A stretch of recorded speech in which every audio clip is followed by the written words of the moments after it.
एक बार महात्मा बुद्ध एक गांव में अपने शिष्यों सहित घने पेड़ की छाव के नीचे बैठे थे। आसपास के गांवों से बहुत से लोग अपनी मानसिक समस्याएं लेकर महात्मा बुद्ध के पास आ रहे थे।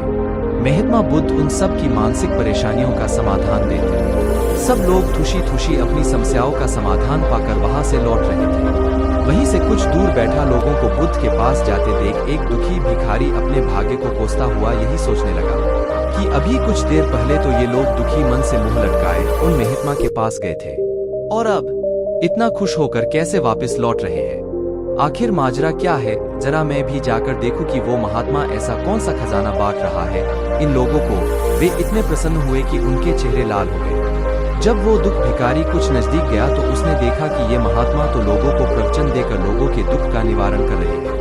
यह देखकर भिखारी के मन में भी तीव्र इच्छा हुई कि क्यों न मैं भी इन महात्मा को अपना दुख बताऊं। मुझे भी अपने दुख का समाधान अवश्य मिलेगा। बस फिर क्या था, समाधान पाने की लालसा लिए भिखारी महात्मा बुद्ध के सामने पहुंचा और हाथ जोड़कर प्रणाम करते हुए बोला, हे महात्मा बुद्ध, मैं भी लोगों की मदद करना चाहता हूँ। मुझे लोगों की मदद करने की बहुत इच्छा है, लेकिन मैं कैसे मदद कर सकता हूँ?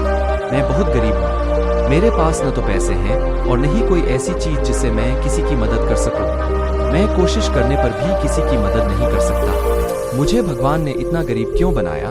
हे महात्मा, मुझ पर कुछ कृपा करो। इतना बोलते हुए भिखारी रोने लगा। महात्मा बुद्ध बोले, आप बहुत अज्ञानी हैं, क्योंकि आप अभी तक इस भ्रम में जी रहे हो कि तुम्हारे पास कुछ नहीं, जबकि दूसरों को कुछ देने के लिए तुम्हारे पास बहुत कुछ है।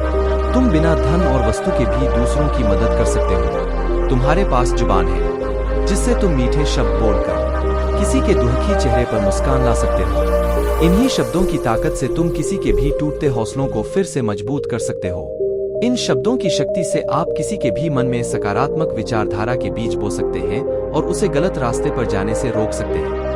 तुम्हारे दो हाथों से किसी भी कमजोर या लाचार व्यक्ति की सहायता कर सकते हो। आपके दो आंखें किसी अंधे को रास्ता दिखा सकते हैं। तुम किसी के लिए दुआ कर सकते हो। यह हो सकता है कि उनके बुरे काम फिर से हो जाए।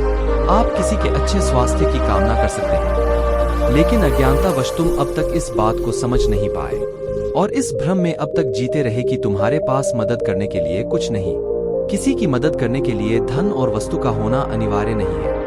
बिना धन और वस्तु के भी हम कई प्रकार से लोगों की मदद कर सकते हैं।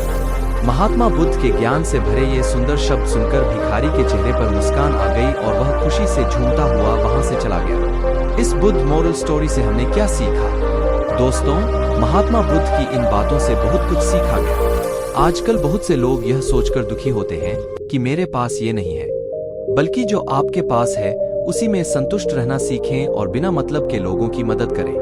इन्हीं से आपको परम सुख की प्राप्ति होगी। तो दोस्तों, यह बुद्ध मोरल स्टोरी आपको कैसी लगी जरूर बताना।